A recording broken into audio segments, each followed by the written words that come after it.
မင်္ဂလာပါပရိသတ်ကြီးတို့ရေတတူးဆိုတာဟာခန္ဓာကိုယ်ပေါ်ကိုမှင်နဲ့ထိုးပြီးတော့ဆွဲကြည့်အောင်ဆွဲထားတဲ့ပေါ့ပေါ့ပဲပကြီးရုပ်တွေမဟုတ်ပါဘူးတကယ်တော့တတူးတွေဆိုတာဟာအခြားပကြီးအမှုပညာမျိုးစားတွေနဲ့မတူတမှုထူးခြားတဲ့အမှုပညာတစ်ခုပါလောကတဲ့နှစ်ပေါင်းများစွာတွေကလူတွေဟာခန္ဓာကိုယ်ပေါ်မှာတတူးတွေကိုနီးမျိုးမျိုးနဲ့ရေးဆွဲခဲ့ကြပါတယ်ယနေ့ခေတ်မှာတော့ဤပညာတွေတိုးတက်လာတဲ့မြတတူးထိုးတဲ့ဤစနစ်တွေဟာလည်းရှေးခင်ကထက်ကိုပို့ပြီးတော့အဆင့်မြင့်လာက 3D ပုံတက်တူးတွေအလင်းရောင်ထွက်တဲ့တက်တူးတွေအထိကိုမှရှိလာပါတယ်အခုဒီကဗီဒီယိုမှာတော့ပရိသတ်တို့မြင်မှုသမျှတွေကမှတကယ့်ကိုမှမိုက်တဲ့အမိုက်စားတက်တူးတွေကြောင့်ကိုတိဆက်ပေးသွားပါမယ်နံပါတ်၈ကတွန်းစက်ကောင်တက်တူးများကလေးဘွားကမှတ်ဉဏ်တွေဟာအရေးမပါဘူးလို့ပရိသတ်ကြီးတို့ထင်ကြပါသလားဒီတက်တူးပိုက်ရှင်ကတော့သူတို့ရဲ့ကလေးဘွားကစိတ်နဲ့တက်ခဲ့ရတဲ့ကတွန်းစက်ကောင်တွေကိုအမြဲတမ်းအမရနေစေဖို့အတွက်သူတို့ရဲ့ခန္ဓာကိုယ်မှာအက်စက်ကောင်တွေကိုတက်တူးရေးထိုးကြပါတယ်ဒီတက်တူးတွေကြောင့်ကနဝင်ကတွန်းစက်ဝင်ခန်းတွေကိုအနုပညာမြောက်တဲ့ပကြီးကားတွေဖြစ်ပြောင်းလဲနိုင်ပါတယ်တက်တူးပိုက်ရှင်တွေအတွက်ကတော့ဒီတက်တူးတွေဟာသူတို့ရဲ့ပျော်ရွှင်စရာငယ်ဘွားကိုအမရစေပြီးအပူဝေကင်းတဲ့ကလေးဘွားကိုကိုစားပြုပါတယ်နံပါတ်9မင်းဖြူတက်တူးမျာ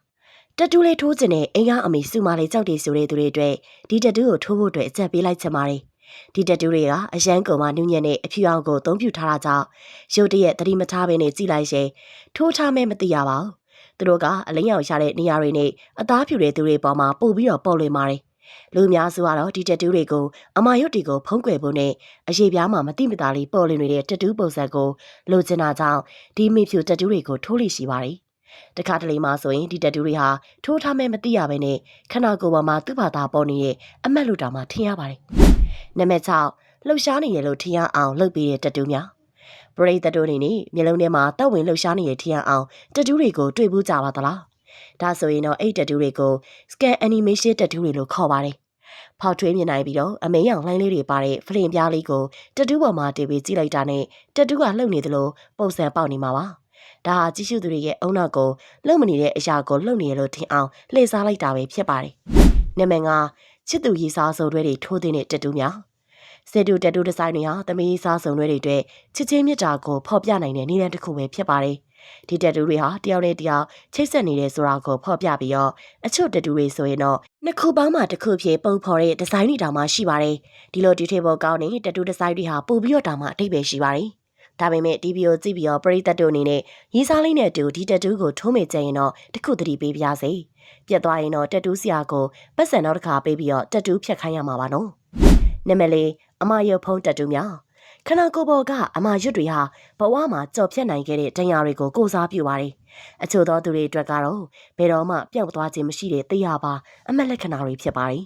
်ဒီလိုလူတွေအတွက်ကတော့ကျန်းကျင်တဲ့တက်တူးဆရာတွေဟာရုပ်ဆိုးကြည့်တဲ့အမရက်တွေကိုကြော်ရှင်းမိမိုက်တဲ့တက်တူးတွေဖြစ်ပြောင်းလဲပေးနိုင်ပါတယ်ခန္ဓာကိုယ်ရဲ့မပြည့်စုံမှုတွေကိုအခြေခံပြီးတော့လှပတဲ့အနုပညာတစ်ခုဖြစ်အောင်ဒီတက်တူးတွေကပြောင်းလဲပေးနိုင်ပါတယ်ပရိသတ်တို့လေကိုခန္ဓာမှာရုပ်ဆိုးတယ်လို့ထင်တဲ့အမရုပ်ရှိတယ်ဆိုရင်တော့တက်တူးထိုးဖို့အတွက်အကြံပေးကြပါတယ်နံပါတ်3 UV တက်တူးများလင်းတဲ့နေရာမှာပဲမြင်ရတဲ့တက်တူးတွေကိုမထိုးချင်ဘူးလားဒါဆိုရင်တော့ဒီတက်တူးတွေနဲ့ကွက်တီပါပဲUV တက်တူးဒါမှမဟုတ် Black Light တက်တူးလို့သိကြတဲ့ဒီတက်တူးတွေဟာတာမန်မင်းတွေကိုအသုံးပြုထားတာမဟုတ်ပါဘူးဒီတက်တူးတွေဟာနေထိုင်နေအမောင်ထဲမှာထလင်းနေတာမဟုတ်ပေမဲ့ Black Light လို့ခေါ်တဲ့အလင်းရောင်တစ်မျိုးအောက်ကိုရောက်သွားရင်တော့အယောင်တောက်ပလာတတ်ကြပါတယ်နေရောသုံးပြုပြီးတော့ထိုးရတဲ့ဒီတက်တူးတွေဟာ1990ခုနှစ်ထဲမှာနာမည်ကြီးလာခဲ့တာဖြစ်ပြီးအချိန်တုန်းကအသုံးပြုခဲ့တဲ့မင်းဟာအန်ဒီရဲ့အနေငယ်ရှိပါတယ်။အဲ့မင်းတွေဟာအရေးပြားယောဂတွေနဲ့အရေးပြားကင်ဆာကိုတောင်မှဖြစ်စေနိုင်ပါတယ်။ဒါပေမဲ့ယနေ့ခေတ်ရောက်တဲ့အခါမှာတော့ပို့ပြီးတော့အန်ဒီရဲ့ကဲပြီးယောဂမဖြစ်စေတဲ့မင်းတွေကိုသာအသုံးပြုနေကြပြီးတော့ဒီတက်တူးတွေဟာနိုက်ကလပ်မှာထုံးလေရှိတဲ့မီးရောင်အောင်မှာတောက်ပလေရှိပါတယ်။ဒါကြောင့်ပရိသတ်တို့ညတိုင်းနိုက်ကလပ်ဒိုးနေကြသူတွေဆိုရင်တော့ထိုးကြည့်ကြဖို့အတွက်အကြံပေးချင်ပါတယ်။ဒီတက်တူးတွေရဲ့ဆိုးကျိုးတစ်ချက်ကတော့နေရောင်နဲ့မကြာခဏထိတွေ့တဲ့အခါမှာမိမ့်သွားလေရှိပါတယ်။ဥမာအားဖြင့်အပြာရောင်လေးနဲ့တက်တူးဟာတပြည့်ပြည့်မိန်ပြီးတော့အဖြူအောင်ဖြော့ဖြော့လေးပဲလင်းတော့တာမျိုးပါ။ဒါပေမဲ့လည်းကိစ္စတော့မရှိပါဘူး။တက်တူးဆရာကိုစေးထက်အုပ်ခိုင်းလိုက်လို့ရှာပါတယ်။နံပါတ်2ဝေဝါတက်တူးဒီဇိုင်းများအချို့တက်တူးဆရာတွေဟာမှင်ကိုပဲသုံးပြီးတော့လူတွေရဲ့အမြင်အာရုံကိုဘယ်လိုလဲစားရမလဲဆိုတာကောက်ကောက်ကြည့်သိပါတယ် သူတို့ရဲ့အဲ့လိုအမြင်လေးစားတဲ့တက်တူးစတိုင်တွေကတခုကတော့ဝေဝဝစတိုင်တက်တူးတွေပါဒီတက်တူးတွေကိုကြည့်လိုက်ရင်တော့ဝါတာတာနဲ့ဘာပုံထိုးရမလဲဆိုတာကောက်ကောက်မမြင်နိုင်ပါဘူးအချို့ပုံတွေဆိုရင်တော့တက်တူးကလုံနေရလို့တောင်မှထင်ရနိုင်ပါတယ်ဒါပေမဲ့ဒီလိုတက်တူးတွေဖန်တီးဖို့ဆိုတာလွယ်ကူတဲ့လို့တော့မဟုတ်ပါဘူးတက်တူးဆရာတွေကဒီလိုထိုးနိုင်ဖို့ကိုနှစ်ပေါင်းများစွာလေ့လာသိယူလေ့ကြည့်ရပါတယ်ဒီတက်တူးတွေကကြီးစုသူတွေကိုထူးခြားပြီးတော့ရှုပ်ထွေးတဲ့ခန်းစားချက်တွေကိုပေးဆက်နိုင်ပါတယ်နံပါတ်1အမြင့်အာရုံလိမ့်စားသောတက်တူးများပရိသတ်တို့အနေနဲ့တစ်ခါတလေမှနှစ်ခါပြည့်ကြည့်ရလောက်အောင်ကိုမှစရတကြဒီဇိုင်းဆွဲထားတဲ့တက်တူးတွေကိုမြင်ဘူးကြပါသလားအမြင့်အာရုံလိမ့်စားတဲ့တက်တူးတွေဆိုတာဒါပါပဲ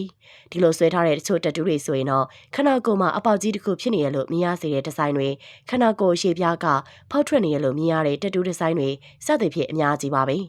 စိန်ကျော်ဒေတာကဆိုင်ရွန်တက်တူးကုမ္ပဏီဟာတက်တူးပညာရှင်မက်ပါစင်ဆိုတာအခုလိုအန်အောပွဲကောင်းတဲ့တက်တူးဒီဇိုင်းတွေကိုဖန်တီးဆွဲခဲ့ပါတယ်ကဲပရိသတ်တို့အခုဖော်ပြခဲ့တာကတော့တကယ်ကိုလက်ရမြောက်တဲ့တက်တူးဒီဇိုင်းတွေပဲဖြစ်ပါတယ်တကယ်တော့တက်တူးထိုးရဲဆိုတာခဏကုန်မှာထိုးနေစဉ်နာကျင်တဲ့ဝေဒနာထိုးပြီးသွားရင်လည်းရှမ်းနေငယ်ထိနာကျင်တဲ့ဝေဒနာတွေကိုခံရရရှိပြီးတော့သူများတွေရဲ့ကဲရဲမှုကိုမမို့တဲ့စိတ်ခုံအားတွေကိုသာလုံနိုင်တဲ့အရာဖြစ်ပါတယ်ကြည့်ရှုနေကြတဲ့ပရိသတ်တွေရောဘယ်လိုဒီဇိုင်းမျိုးကိုတက်တူးထိုးချင်ကြပါသလဲကွန်မန့်လေးမှာရှိခဲ့ပေးပါအောင်ရှင်အခုလိုဗီဒီယိုလေးကိုစုံဒီကြည့်ရှုအားပေးခဲ့ကြတဲ့အတွက်ကျေးဇူးထူးတင်ရှိပါတယ်ရှင်